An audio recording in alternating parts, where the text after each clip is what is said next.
Okay, welcome everybody. As we get settled in, you know, it's important to make a transition from whatever it is that we were doing prior to doing yoga.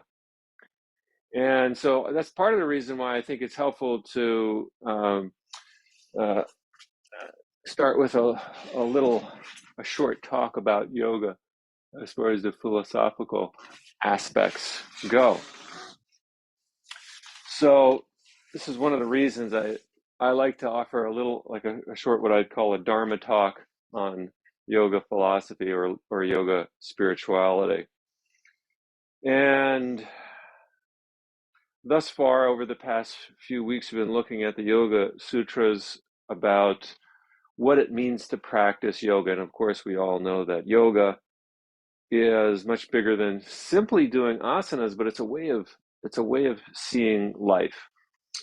And there are certain hindrances to freedom of mind, mental freedom or freedom of being, not just freedom of mind, but freedom in the sense of feeling like the freedom to feel like you have some agency over your world, that you have a sense of inner integrity, inner respect, and of course a love for others. This is central to yoga. Yet if we don't feel that way, which if we're honest with ourselves, we don't always feel like that. So if we don't feel like that 100% of the time, it means we have some work to do. We have some homework to do. Or as the yogis say, some Om work to do, right? So what's the Om work? It's uncovering or noticing these hindrances that prevent us from loving others fully. And now what does it mean to love others? It's not just, oh, I love you. It's not just what we say with our words, but how we live the entirety of our life in such a way that doesn't harm other people. Right? And how do we uncover that sense of that inner integrity, that sense of love of not just others, but love of ourselves, deep self-respect? Again, we're not always there. So there are certain things that hinder us from seeing that, hindering us from seeing a kind of free way of living, free mind, mental freedom, as well as freedom to love freely. And today what I'd like to talk about is what the sutras call egoism. Egoism. The word is asmita in Sanskrit. Egoism, it says, is the identification, as it were, of the power of the seer with that of the instrument of seeing, right? So the power of the seer is much larger than this body-mind, but we identify that power of the seer with ourself. In other words, we think we're doing the seeing, but really we're just the instrument of seeing. Does that make sense? We're an instrument for seeing. Something much larger than us is actually seeing the world. Yet we identify with that. We identify with that thing that is seeing. But we're simply the instrument. And the Buddhist way of thinking about this here, now we can start to maybe stretch over those hips a little bit as we transition here into movement. The Buddhist way of talking about this is what is called the 8 consciousnesses. From a Buddhist perspective, the mind is made up of what's called 8 consciousnesses. And this includes body consciousness. This body is part of the mind. But when it comes to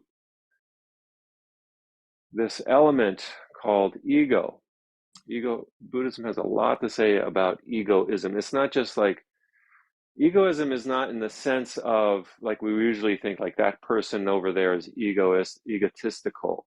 They think too highly of themselves. Actually, we all So egoism is different in a Buddhist and a yogic context.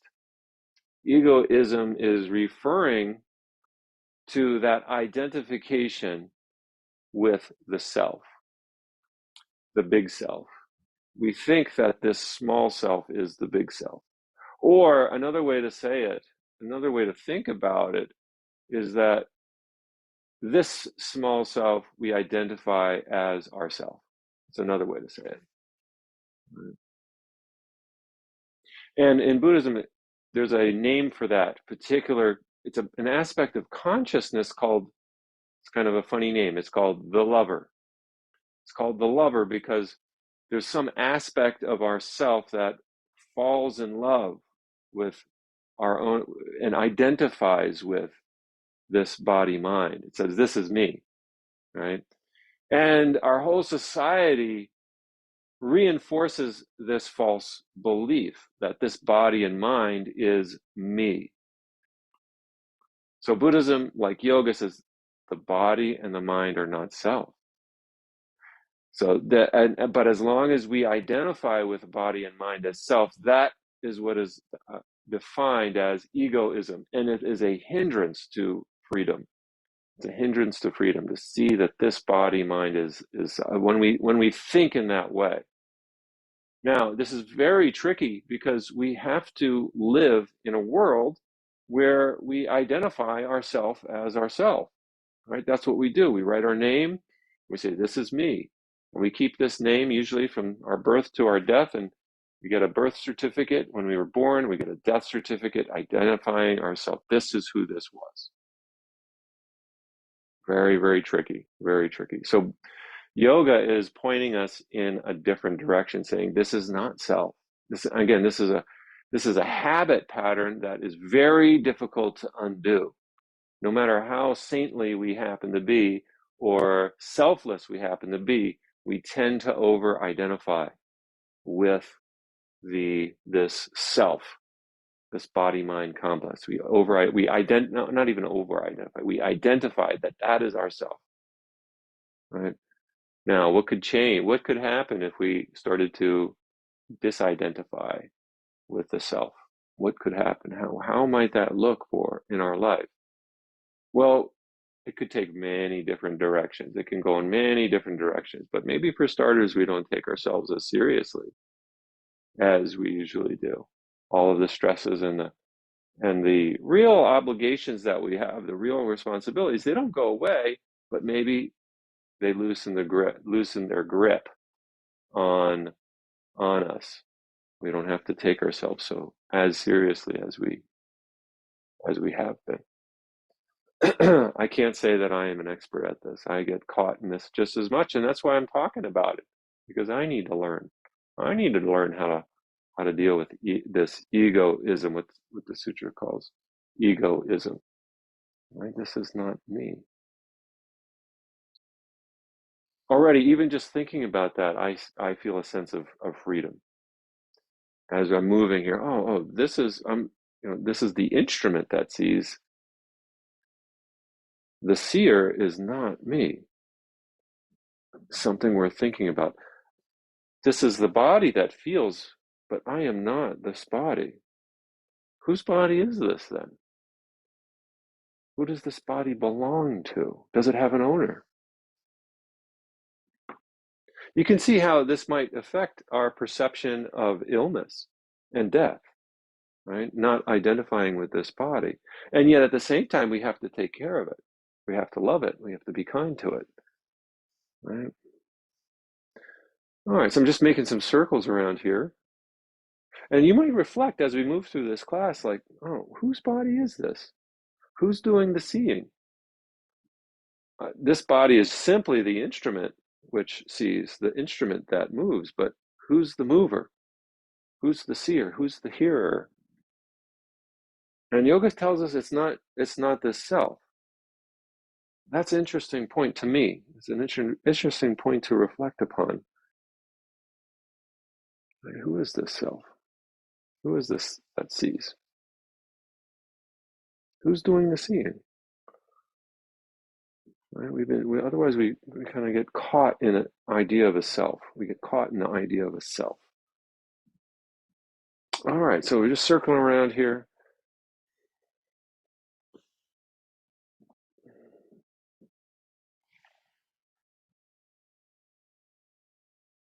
Get a sense of your low back, your hips, legs. All right, just making rotations. We're making the rotations. We're making rotations, right?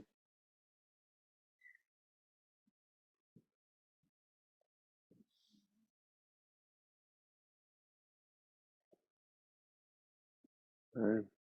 Hope you're going the other way too. You know, you can change the direction at any point here.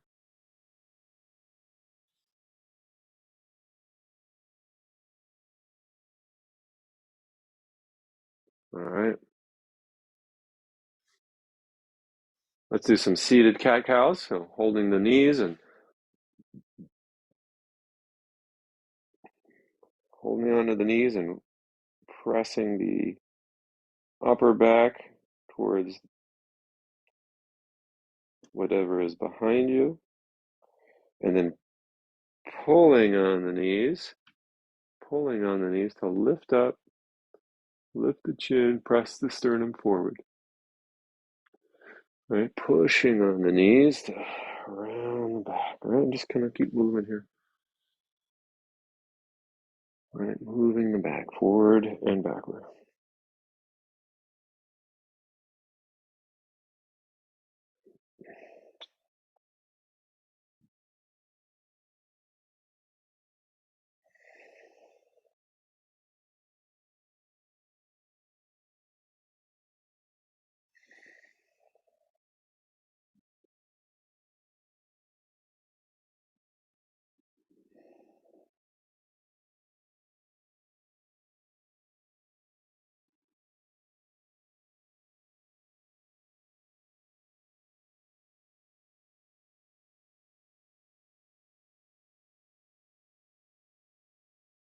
Right, let's go into our shoulders a little bit. Starting to circle the shoulders around.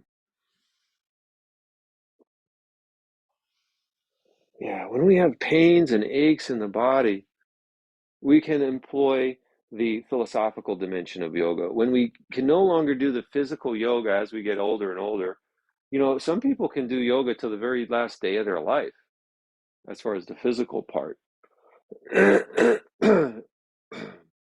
Is that you? Well, keep practicing, but don't let go of these philosophical aspects of yoga either, because yoga can be practiced until our very last breath.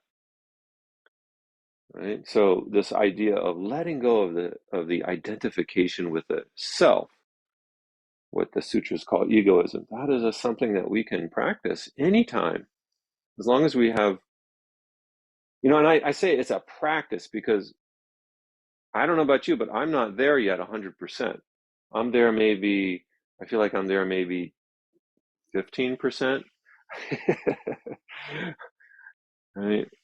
If I'm being totally truthful and honest, I feel like I'm there maybe 15%. On a good day, maybe 16%. Right? With letting go of ego, of egoism as it's defined in the Yoga Sutras. But we can, it's a practice. It's something that we practice seeing. Oh, this body is not me. We forget.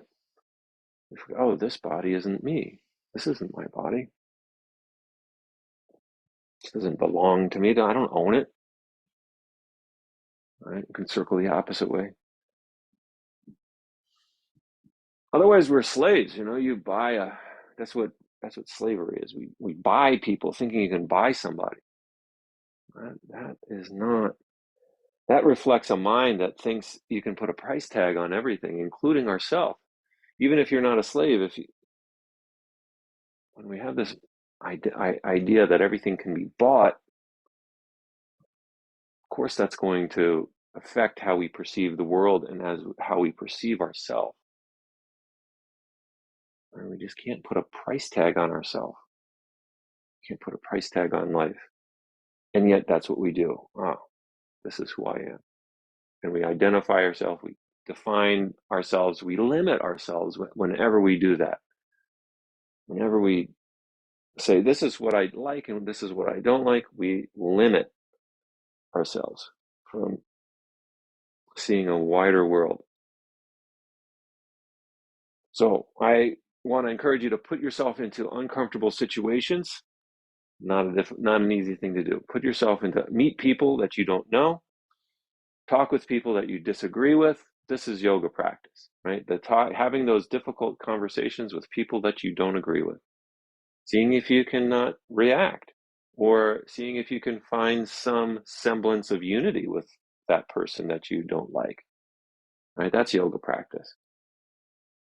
Letting down the boundaries of self and other. We think, oh, I'm me and you're you, and we disagree, and unless you come to my side, I'm not going to be happy or peaceful. Well, already we've created a division there. So it's just letting down those boundaries, seeing self and other. And again, right, maybe we can do it, but we got to practice it. We've got to practice it.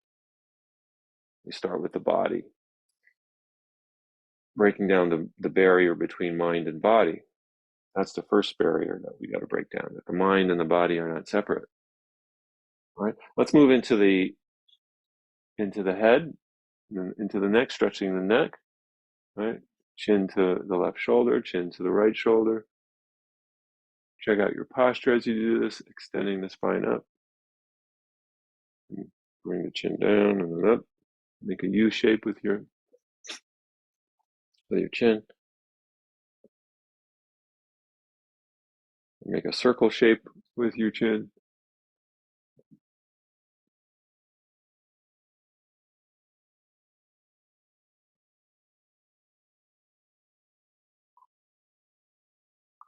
Feels like I got all kinds of sand in my neck.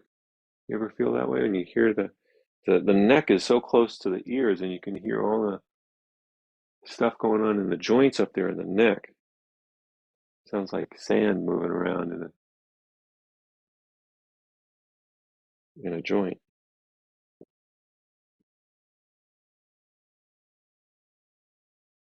All right.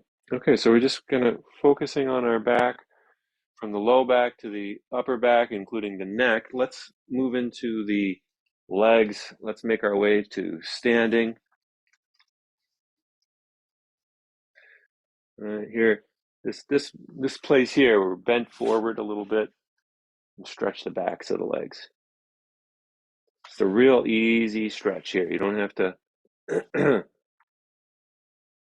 put a lot of effort here. It's just kind of folding forward, shifting the weight into the front of the feet, slowly straightening the knees so that until you straighten the knees to the point where you start to feel pulling in the back of the legs. And once you feel that, you can stop, even if your knees are still bent.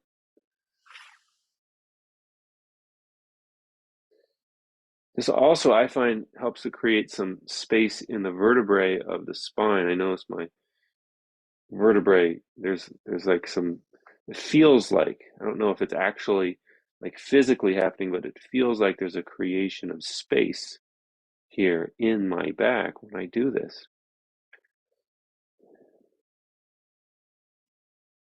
Okay, and then rising up, right, just coming straight up.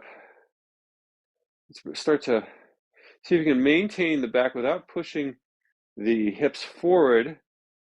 Raise the arms up. Now, this is really tricky. I notice in me, and I'm guessing a lot of people do this, is that when you lift your arms up, you do this motion with your back, right? You're pushing your core forward as you lift.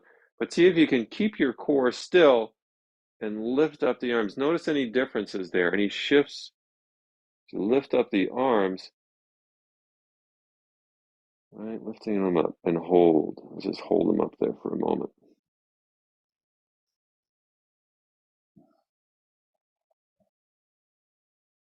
Okay. And then let's squeezing the buttocks together, lifting the chin, bending back from the middle back, not the low back. Okay, good. And then hands come in front of the heart. Stepping forward to the front of the mat. Again, we're just working on the legs. Let's reach the arms out and up.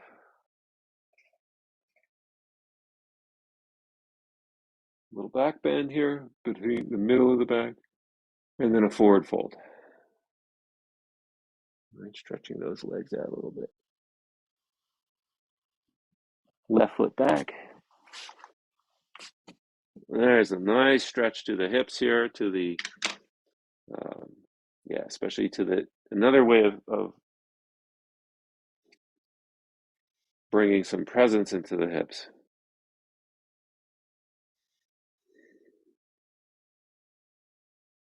Then slide the right foot back, plant the hands, internally rotate the shoulders, curl the toes. Just pause here and get ready. Ready? Push the fingertips into the mat.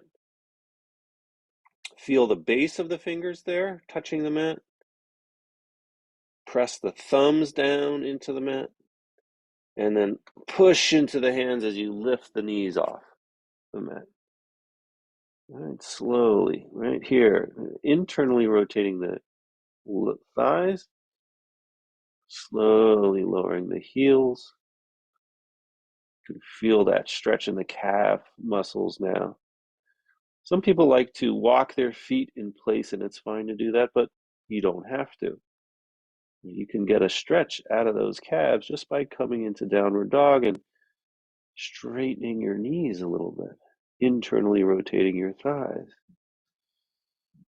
Right? Disengage the muscles in the neck so the head is just kind of hanging there, looking back towards the knees.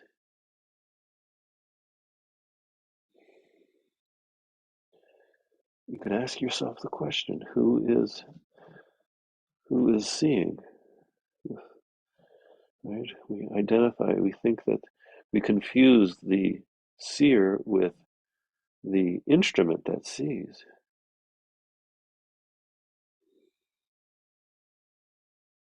Who's driving the car? Right? That's another way of thinking about this body-mind. Who's doing the driving?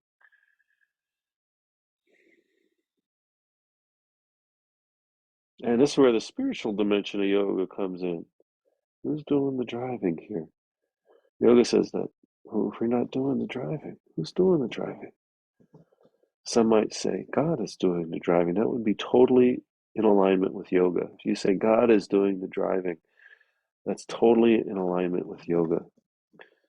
Right? I don't care, however you want to call God. That's freedom right there. That's freedom. God does the driving. We're just the instrument. We're just the car. We're not in the driver's seat. All right, let's lower the knees and sit back on the heels, come into child's pose. All right, stretch out that back a little bit. Walking the fingers towards the front of the mat.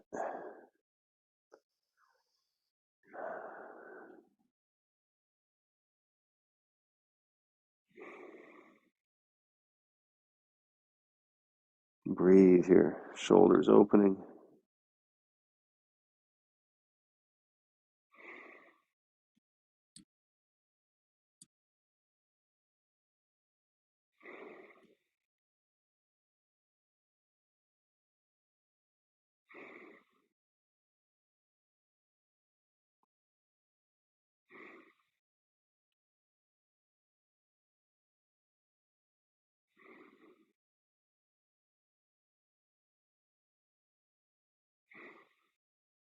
Okay, all right, let's come back up to, take your time coming back up to down dog. I'm going to step the left foot forward in just a moment, but let's go into down dog here.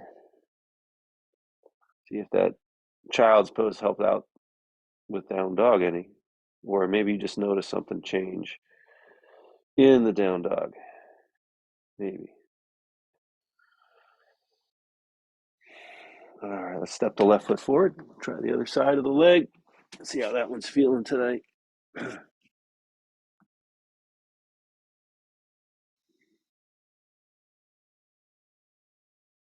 give yourself some time to Let the muscles around the hips and thighs to relax a bit.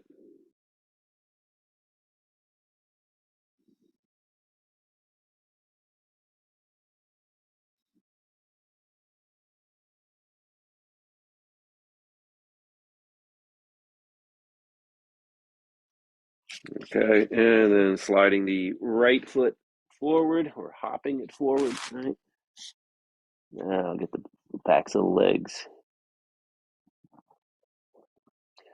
Check with your upper back. Sometimes we want to lift the chin here, and that contracts the muscles in the upper back. But see if you can maybe intentionally tuck the chin a little bit so the back of the upper back relaxes a little bit, doesn't clench.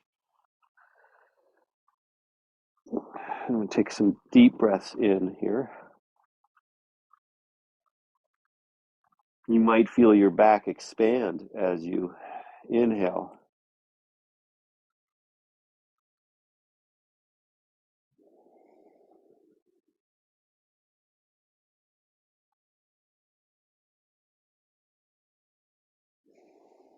Okay, and then let's make our way up to standing. You may wish to roll your back up just to give it a little bit more time to unwind.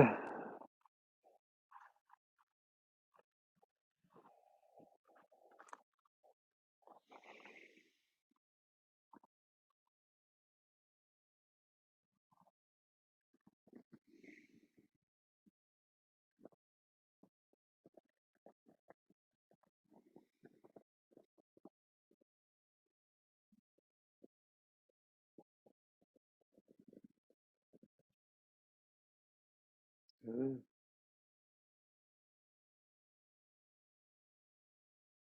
All right, great, great. So maybe you've made your way up to stand. Let's close it out, lifting the arms overhead.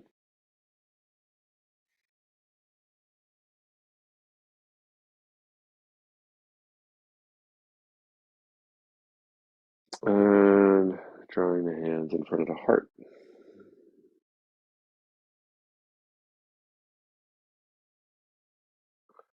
All right, from here, let's go into tree pose. All right, so if you need to stand next to a wall or chair, go ahead and do that. And let's shift the weight forward into the front of the feet so that you can lift the heels off, but still stay balanced. All right, and then from here, we're going to lift the right leg or whichever leg you want to lift up first to the ankle, calf, or thigh.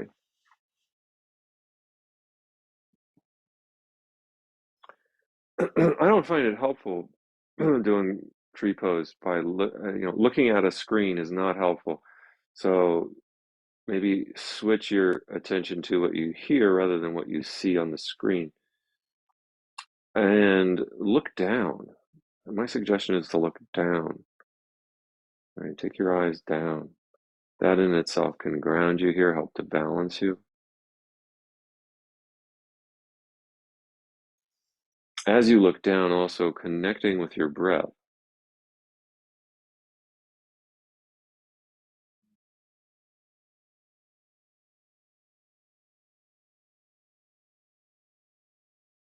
The foot that's standing is continually adjusting to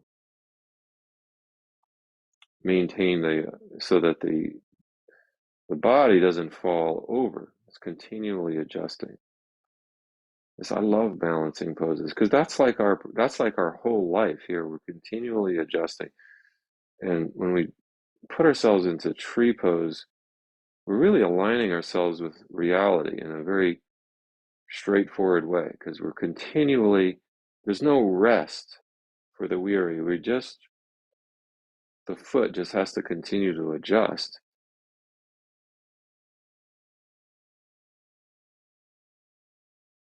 If the foot remains still, you risk falling over, right? So the foot is constantly searching for how to be, and it's just like analogy for our whole life, searching for a way to be.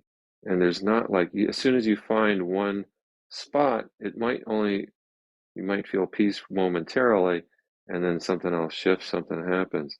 And you got to keep going with it. You can't stop. Peace is really elusive. All right, good. We've done that one. Let's switch to the other foot. I didn't even move my hands. You know, you could move your hands out if you want, but it's up to you.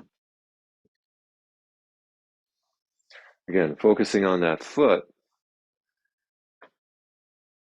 In Chinese medicine, there are acupuncture points throughout the body, and certain places in the body are mirrors of the entire body. The concept for this, the way of conceptualizing this is the microcosm and the macrocosm. So the microcosm is one little tiny area on the body that actually reflects the whole body, the macrocosm, the macro universe. And the foot is one of those microcosms. Right, the bottom of the foot is a microcosm of the entire body. From what I understand, I'm not an acupuncture doctor, so you might want to verify that, but that's what I understand is that the foot is a mirror for the entire body. So focusing on the foot here, right, bringing your awareness down into your foot, and it's constantly shifting, moving so that you don't fall over, so that you stay right with gravity. You might experiment with the placement of the eyes, maybe dropping the vision down closer to where your physical body is. And see if that doesn't help. Lowering the eyes closer to your physical body instead of out farther. Okay? 3, 2, 1. All right, let's rest. That's hard. That's really hard. That's a hard practice. All right. So let's just circle the foot around the ankle. Do that with both ankles, just to loosen up all that tension we just created in the foot and ankle and the lower part of the leg, just to keep us upright. Circle either way, clockwise or counterclockwise.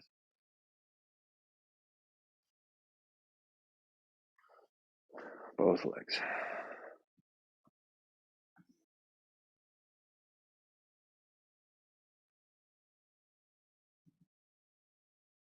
All right. And let's turn our bodies here. Well, it's however you turn is fine, but let's look at lifting our arms up, bending the knees, and this time we're actually going to lean forward a little bit. But keep your knees a little bit bent, leaning forward. You're using your muscles in your back to do this. That's what we're aiming for. Let's hold there.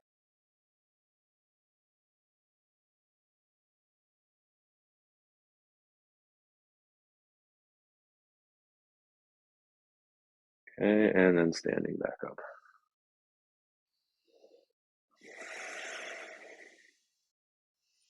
A lot of effort required just to maintain that. Let's try the low back now. So you may want to hold on to, find a ledge for this next one. Find a ledge to place your hands. Step away from the ledge a little bit. And then keeping the hips level, lift one leg up and hold.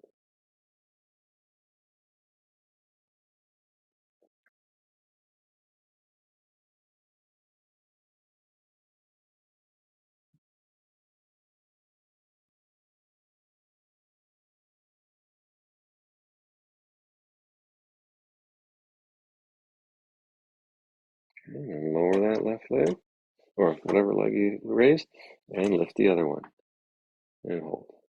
Again, see if you can keep the hips level. I want to adjust the the head, the back a little bit.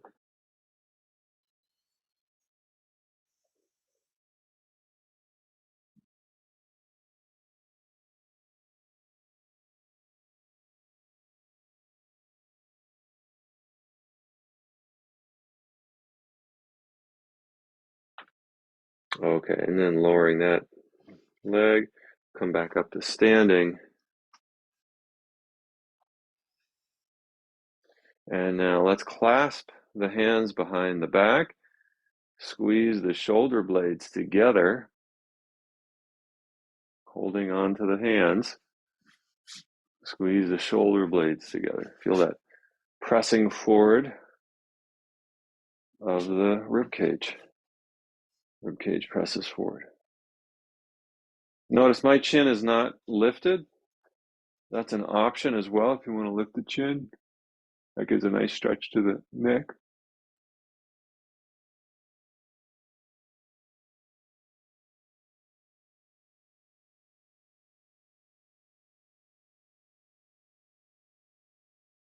Okay, and release.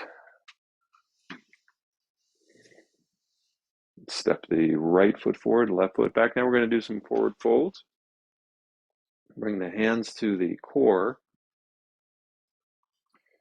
Take a moment to decide how much space you want to have between your feet and the distance, the width between the feet. So the length between the feet and as well as the width between the feet. How wide apart do you want to have your feet separated? All right. See if you can keep the hips together on this, on the same plane. So right now my hips are on the same plane. If I go like this, see this? The hips are no longer on the same plane. They're on a different plane. So see if you can keep them on the same plane in relationship to the shoulders, right? So this would be this would start to shift it out, especially if I got my shoulders forward and my hips back. That's not going to work. So keep the hips in alignment or on the same plane as the shoulders. And now we fold forward real gentle to initiate a stretch in the back of the leg.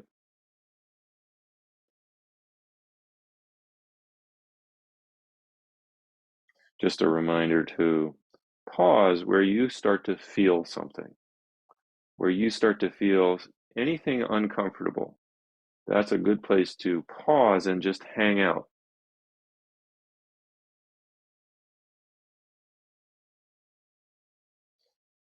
Developing tolerance for discomfort is a big part of yoga practice, and it can be exercised at any time in our life when we find ourselves in a space of discomfort or dis-ease or disease, right? That's the place we want to just settle in, develop a tolerance for it. Don't accept it, but develop a tolerance for it. That's our teacher right there. Wherever there's dis-ease or discomfort. All right, and then come back up. So the leg can be our teacher here. Ready? Let's step the opposite foot forward. Again, check the hips in alignment with the shoulders, folding. Right, this is as we get into 2024 election year. Oh boy, isn't that a fun time of year? We get to hear people at their worst. Right? How do we bring our yoga practice to meet that? Right? People at their worst. We all have our opinions, and I'm not suggesting you lose them, but I'm suggesting that as a practice, we learn to see self in others.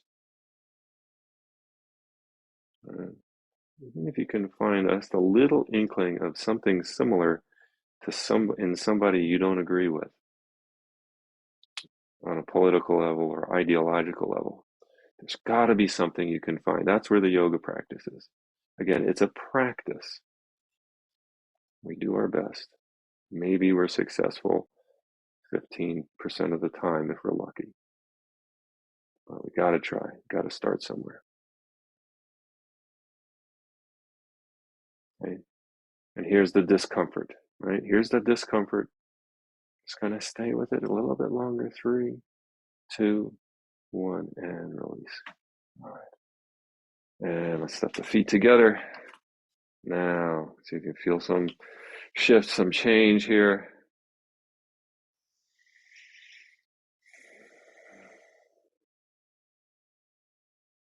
All right, let's place the hands again on a ledge or the back of a chair, or the seat of a chair is also fine. And this time we're going to step both feet back, keeping the legs relatively straight and lowering the head between the arms.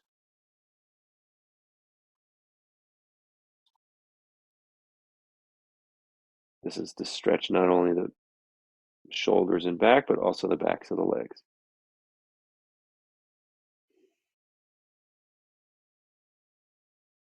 Just kind of let your head hang here.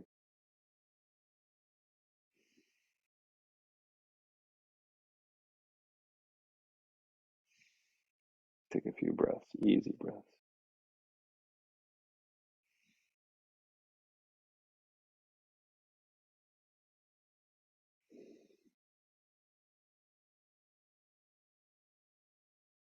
Okay, and then walking the feet forward, lifting the head,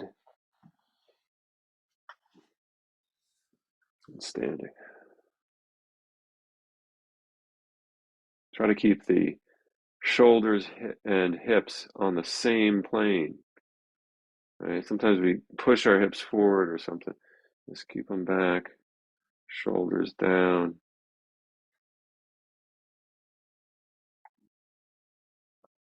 See if you can feel the sensations in the body. And on a physical level, as we're standing here, and if you really bring presence into the body, you start to feel sensation there.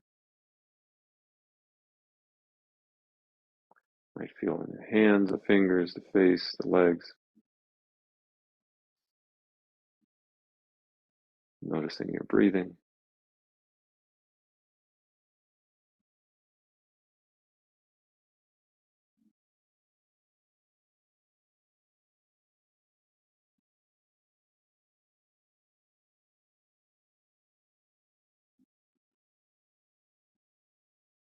All right, good. Let's go ahead and sit. I think you're going to take a seat. Almost coming to our deep relaxation. Take one hand, bring it to the opposite knee, other hand behind the back, and turn a little bit.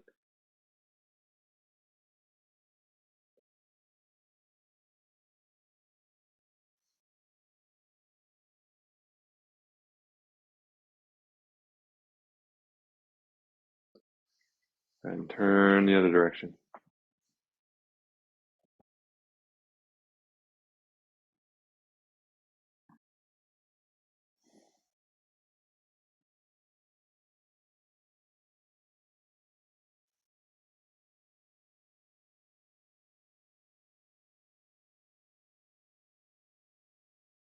All right, and then back to center. Extend out I'm going to extend out my left leg.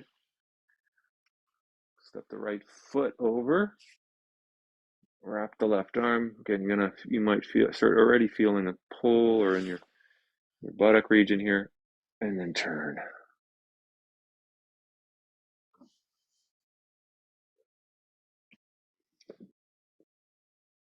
This twist reminds me, yesterday I spoke with my mother, and I tell you, she's changed so much over the decades that I've begun practicing, from completely disowning me to now doing her own meditation practice and yoga practice. And just yesterday, she was telling me how she really was enjoying the yoga class and twisting her back. It's like, wow, that's great, Mom. So when we just lost my father at the end of August. So we're all still in the grief process, and she's taken to meditation and yoga. She's getting formal instruction in meditation and yoga now. That's something that she's never, I mean, she's done a yoga class once in every blue moon, but she actually just signed up for like several weeks of yoga. So it's very interesting to see this change in her. Sometimes, when somebody close to us passes away, it just opens us up and say, hey, we got to do something different, right? Not that what we were doing before was bad or wrong, but we just realized, oh, there's another way here. And anyways, that's what came to mind when we started getting into this twist, because she was telling me how much it appeared the way she was talking about it, that she really enjoyed that twist. Right? Let's go to the other side here.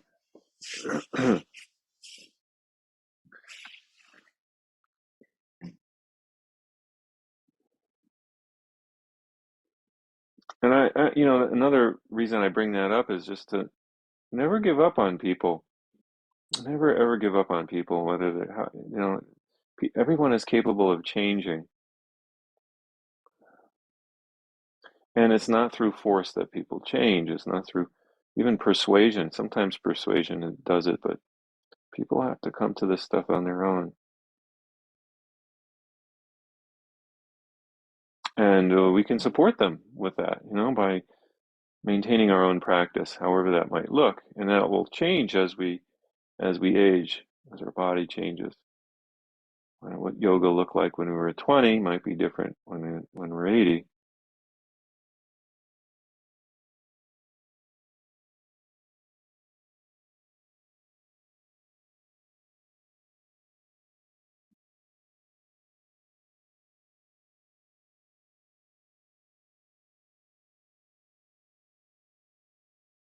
I was very inspired. Let's come back to center. I was very inspired by one of my colleagues, a Zen colleague, who's also a yoga teacher in the Iyengar tradition, which is very particular about form and style. And she was in a horrible accident, and yet, yeah, she lost her ability to even use language. It was such a bad accident. It really hurt her whole body, as well as she had some brain damage.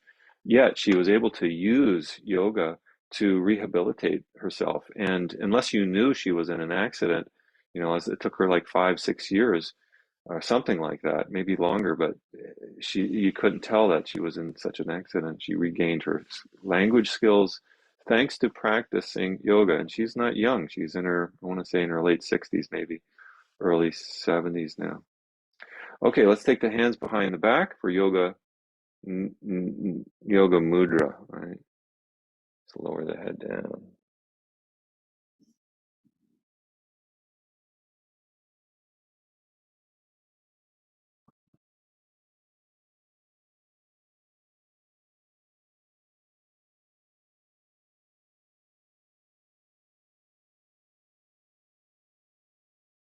Sealing in the good stuff. Let's come back up.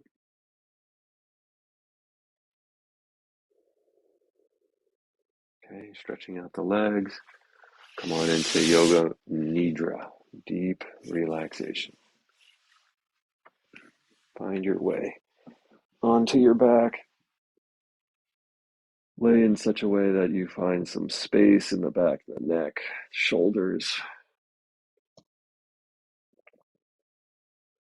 Quick tightening and releasing. Ready? Let's take a deep breath in and hold it. Hold, squeeze the arms, the legs, lift everything up, and release. Now, adjusting your arms, your legs, your head, and then find a place of stillness to reside in.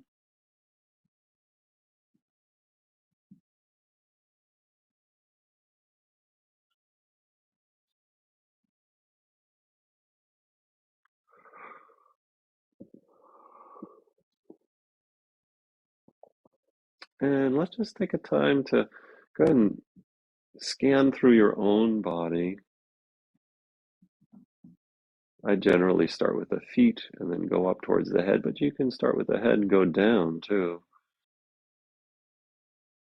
So I'll let you do that yourself, right? Just using your own mind to scan through your body like a scanner. And as every place your mind goes, see if you can rest those muscles there. And you can pause the scanning machine, if you will. You can pause the scanner and parts of your body where you start to feel like a lot of opening or a sense of ease. Just pause there.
Okay, and then transitioning to following the breath and let go of body.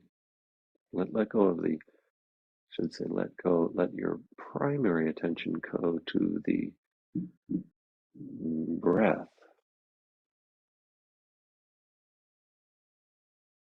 You're still kind of aware of your body, but we're just reallocating our attention, our mindfulness to our breathing.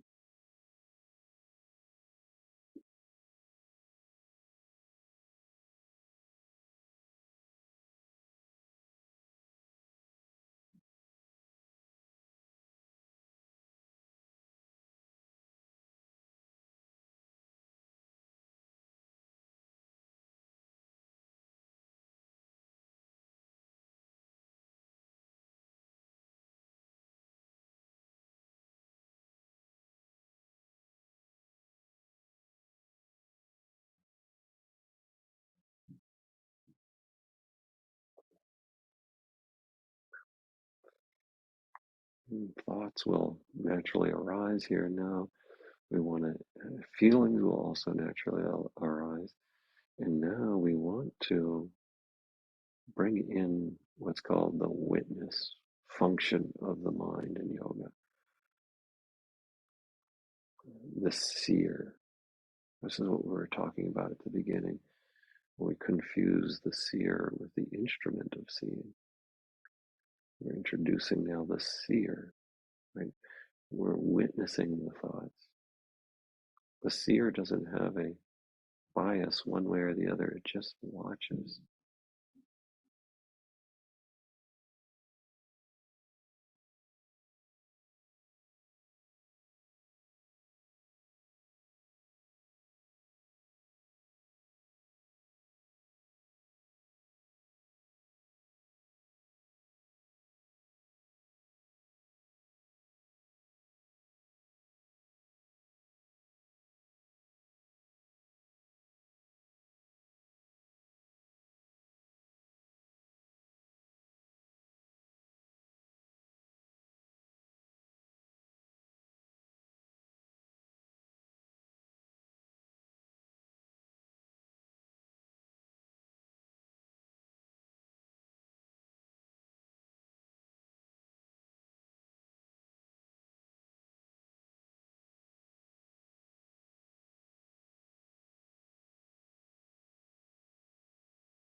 You can stop there, stay with the witness, function of the mind. Or you could begin to focus on just total relaxation. Sometimes the witness just kind of bleeds into total relaxation, so you might not have to do anything here, but simply witness and see what happens.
Okay, and then let's begin to wiggle the fingers and toes a little bit. Start to wake up our body, or bring more presence into the body. And maybe raise and lower the shoulders a little bit, move the head, stretch out the arms.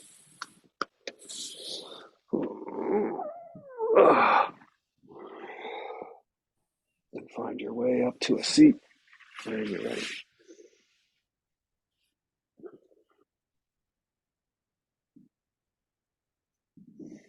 Practice some deep 3-part breath as we transition here.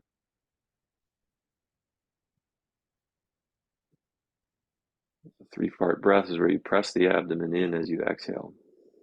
Breathe out all the air in the lungs. And then deep inhale.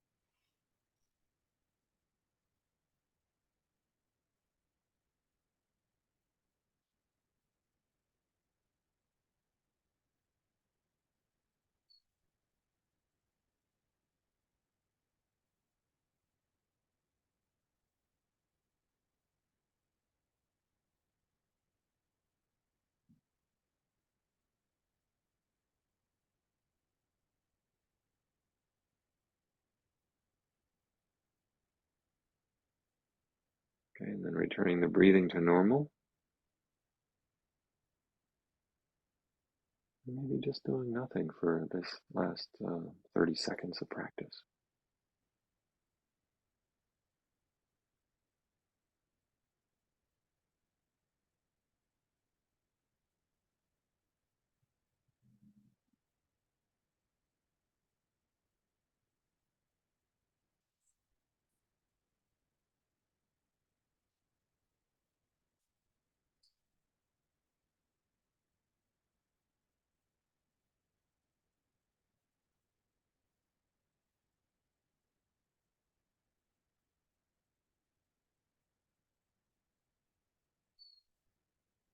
Okay, and we'll close our class. Closing dedication. May all beings be safe. May all beings be well. May all beings be happy.